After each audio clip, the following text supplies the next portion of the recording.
Je m'appelle Régis Fégereux, j'ai 50 ans, je suis agriculteur. Cette année, je vais faire ma 10e campagne de l'étape du Tour.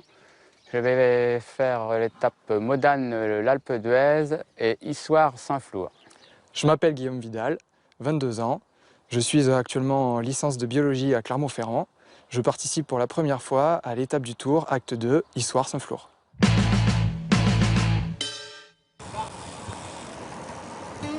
Nous voici à Issoire, dans le Puy-de-Dôme. Le 17 juillet prochain, c'est ici que sera donné le départ de l'une des plus longues étapes du Tour 2011. Guillaume et Régis ont été sélectionnés par le magazine Vélomag. Et ce matin, c'est en compagnie du journaliste Christophe Osmond qu'ils reconnaissent le parcours. Alors là, on arrive à la première petite difficulté, c'est à la sortie de Saint-Germain-Lembron.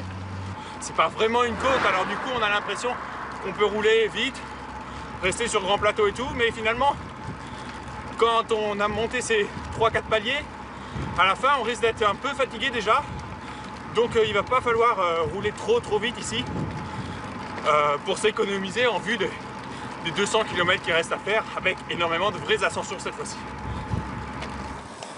Faut pas perdre la route de son collègue devant parce que on a du mal à revenir sinon. Heureusement que Christophe était là parce que...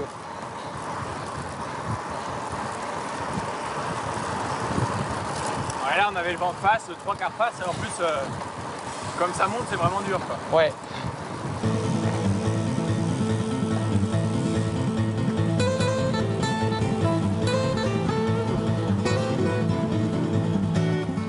Eh les gars, vous voyez pas la différence ici? Non? On vient de rentrer dans le Cantal. C'est chez moi. Au bout d'un moment, Les 20 km de plat dans les gorges de la Lannion sont déjà loin. Et à la sortie de Massiac, la pente se fait plus rude. Moi, la première côte, je me suis mis un peu dans le rouge. Donc il faudra y faire très attention à ça. Pour les novices comme moi, cette première côte, faut faire attention, faut bien gérer. Parce que bon, il reste quand même 150 bornes encore. Donc c'est pas fini. Donc bien gérer, bien boire et monter à son rythme. Régis, un petit peu des crampes? Oui, des crampes, oui. J'ai des crampes. C'est fréquent? Non, mais là, c'est trop farcé. L'approche du Puy-Marie est un long faux plat montant exposé au vent. La montée du Puy-Marie fait 12 km, mais en fait, il y a surtout les 3 derniers kilomètres qui sont vraiment difficiles, à 10-12%. Le reste du temps, ça va être à un peu 5-6%, mais ça va monter sans trop de pente. Mais surtout, il faut se réserver encore. On est toujours très loin de l'arrivée. Il reste encore plus de 100 bornes. Et puis, il y a des belles ascensions à suivre. Et là, il ne faut pas partir trop vite dans les premiers faux plats, parce que le haut est vraiment très difficile. Donc voilà, c'est toujours pareil, il faut tourner les jambes pour s'économiser et puis à savourer le paysage en haut. On peut apercevoir le Puy-Marie, Là-bas. le col du Pas de Pérol. Et qui a été grimpé la dernière fois pour le Tour de France en 2004. Si je me trompe, en haut, il y avait Virenque qui est passé tout seul ou il y avait Merckx avec lui encore? Non, Il était tout seul, hein? Il l'avait lâché avant. Je me sens comme à la maison. Ça fait un coup au moral, je peux te dire, ça y joue. Le revêtement est plus que correct. Il n'y a pas de trou, pas de gravette. Je pense que Christophe sera d'accord avec moi. Ouais, c'est plutôt pas mal ça ici. C'est pas du bitume super bien fait, mais, Pour la mais montagne. il est vraiment très bien pour une route de montagne. Voilà, exactement. Et en haut, c'est carrément bon. À l'endroit où la pente est vraiment forte, on voit à droite ce cirque qui est là, et c'est vraiment très joli. Alors, je conseille à tout le monde pendant l'étape du Tour de jeter un coup d'œil sur la droite là-haut. C'est beau. C'est vraiment sympa. Allez Guillaume. Ah là, je pédale dans la semoule, comme on dit. Bon, Christophe, je monte à mon rythme. Il restait quoi, 1 kilomètre là? Un peu plus, hein, un. Mais c'est beau de voir une route qui monte comme ça. Ah ouais. Faut c'est fort.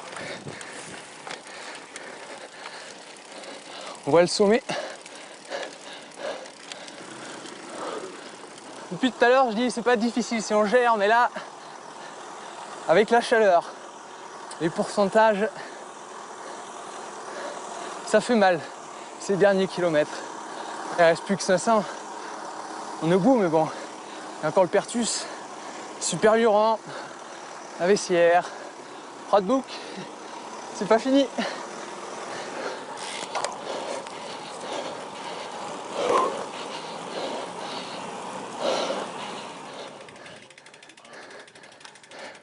Viens voir cette vue là-bas, ça vaut le coup. Et si tu t'approches du bord, je pense que tu vas pouvoir voir, ça monte beaucoup, beaucoup. Qu'est-ce qui vous a semblé le plus dur, vous? Moi, pour ma part, c'est plus déjà les faux plats qui sont usants. Quand on regarde les profils, en fait, on s'imagine pas tous ces faux plats-là, on les voit pas vraiment. Non. Et donc, quand on est sur le vélo, c'est vrai que ça surprend quand même, quoi. Guillaume m'a dit qu'il y avait souvent du vent de sud-est comme aujourd'hui dans la région. Donc on risque d'avoir ce même vent le jour de l'étape. Bon, il y aura plus de monde parce qu'on sera en peloton, mais c'est là qu'il faudra vraiment faire attention à bien se protéger. Bon, et là, les 2 derniers kilomètres du pas de Pérol qui sont vraiment durs, il y a du 12% et tout.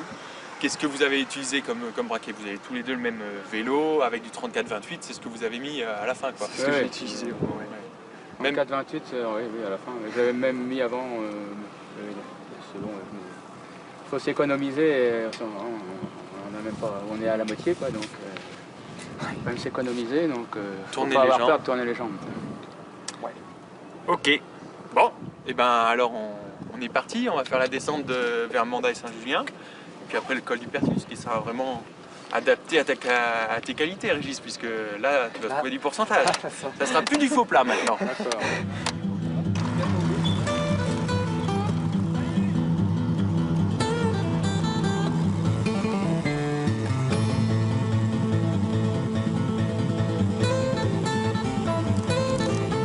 Voilà, vipère, du pull-up.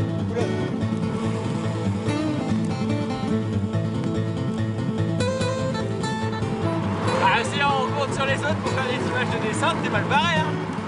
On se retrouve. C'est la fin de la descente. Il va falloir leur donner un petit cours de descente aux 2 autres parce que c'est pas trop ça pour l'instant, hein. C'est un peu leur point faible à tous les deux. C'est des bons grimpeurs, mais au niveau de la descente, ils sont pas encore au point.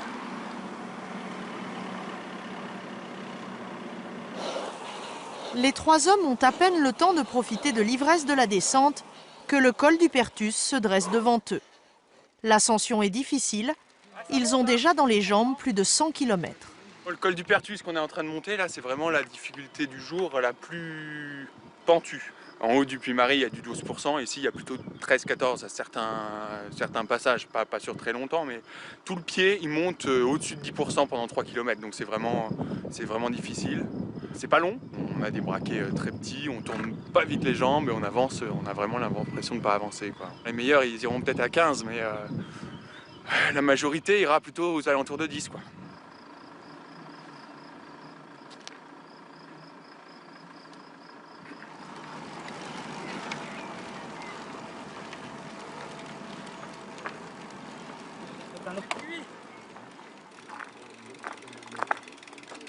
Cuit.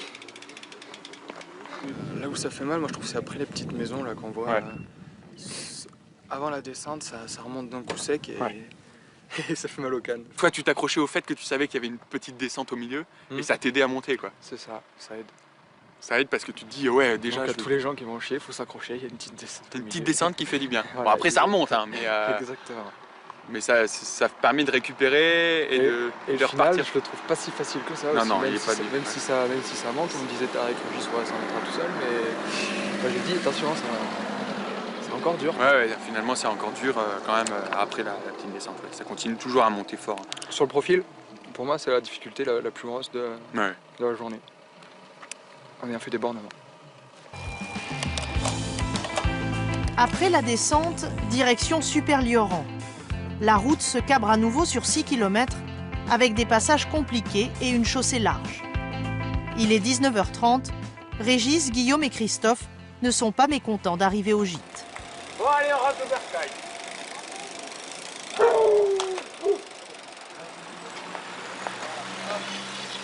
Le lendemain, c'est une toute autre journée qui commence. Le soleil a disparu, place aux averses. Ce matin, Bernard Hinault, le quintuple vainqueur du Tour, va faire une partie du parcours avec eux. Régis, c'est un agriculteur normand. Ah, il a laissé ses bêtes alors. Il serait bien content qu'il pleuve chez nous, non? Plutôt qu'ici. C'est ça, exactement. C'est ce que j'ai dit. Je veux bien rouler sous la pluie, mais à condition qu'il pleuve chez moi. Pour l'ancien champion, le profil de l'étape entre Issoire et Saint-Flour ressemble aux montagnes russes. J'en ai entendu quelques-uns qui disaient ah oui, mais c'est pas les Pyrénées, c'est pas les Alpes. J'en souhaite bien du plaisir quand même. Vous montez, vous montez, ça descendait. Et contrairement à ce que pensent beaucoup de gens, en disant c'est facile, non, c'est pas facile du tout. Loin de là. Hein. C'est vraiment la montagne. Quoi.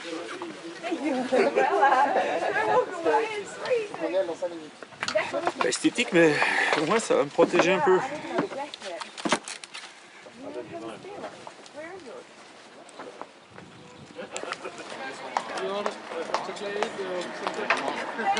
Régis a eu des crampes hier, alors qu'est-ce qu'il faut prendre? Alors les crampes, ça va être l'hydratation. Il faut bien s'hydrater dès le début de l'effort. Hein. Donc tout le temps bien s'hydrater. Et puis ce qu'on peut prendre toujours à titre préventif, donc c'est le gel antioxydant, le gel qui est vert, qui est riche en magnésium. Et le magnésium intervient directement pour la contraction musculaire. Donc c'est à ce niveau-là qu'on pourra agir à titre préventif. Allez, merci, pas de problème. Chaque fois qu'il en a l'occasion, Bernard Hinault distille de précieux conseils à ceux qui participeront à la cyclosportive. La première des choses, c'est pas de prendre de risques, ça sert à rien. Pour aller faire, quand on fait une cyclosportive 30e ou 50e ou 100e, je pense que là, avant tout dans une cyclosportive, c'est de se faire plaisir, c'est pas de se tuer. C'est sous une pluie battante que le groupe s'attaque maintenant à la dernière grosse difficulté du jour, l'ascension du Prat de Bouc. Juste auparavant, en guise d'échauffement, les coureurs ont grimpé le petit col de la Chevade, une pente de 3 km qui s'élève à 8%. Et oui, bon, tiens, oui. Le pied, c'est assez, ça va, c'est pas trop, la pente n'est pas trop rude. Et là, je vois que le final est un peu plus pentu. Donc, faut pas trop donner au pied, en garder pour la fin. Et bon, là, il reste un bon kilomètre, je pense, ça va aller. Qu'est-ce que tu as mis, Régis, donc, comme développement? Dis-moi un peu. Là, j'ai 34-25, j'ai encore 3 dents. Donc, c'est bon. J'ai encore un peu de réserve.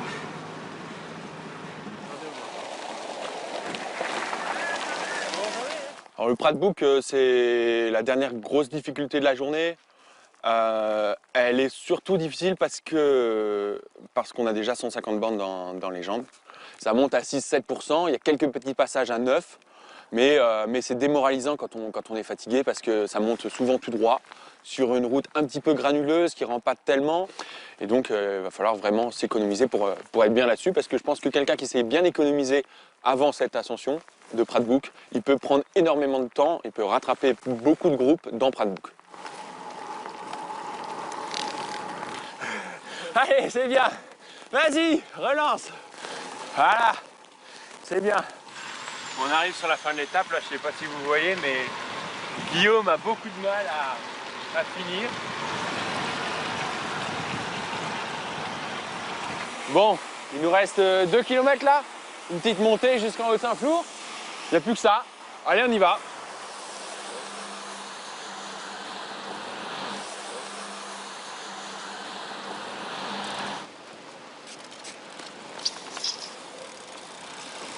Hop. Bon. Je suis perdu là, je suis plus lucide, je suis 0.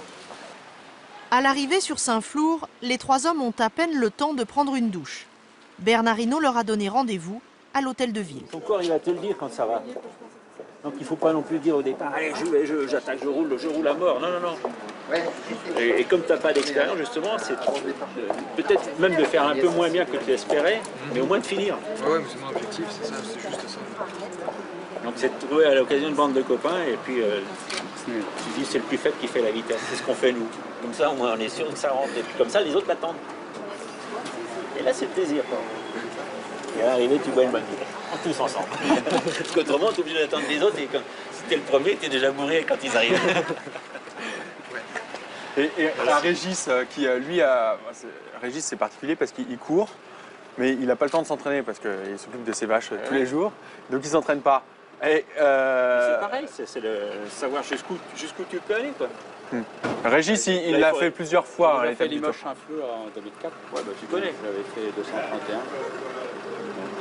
Mais enfin, je pense qu'elle est plus dure. Le Limoges Saint-Flour en 2004, je pense. Ouais. Beaucoup plus de faux plats. Donc il faut savoir, il faut savoir lever le pied avant que ça soit trop tôt. Et bien s'alimenter la veille et l'avant-veille. Il ne faut pas avoir peur de prendre 500 grammes là. Des pâtes. Hydrates de carbone, faire le plein du réservoir et boire après. Boire énormément. Mettre des tubes avec toi et hop là, un petit coup d'énergie de temps en temps. Et ça marche. Bravo. Merci pour cette journée. Et bravo. Faites-vous plaisir, c'est le plus important. Merci.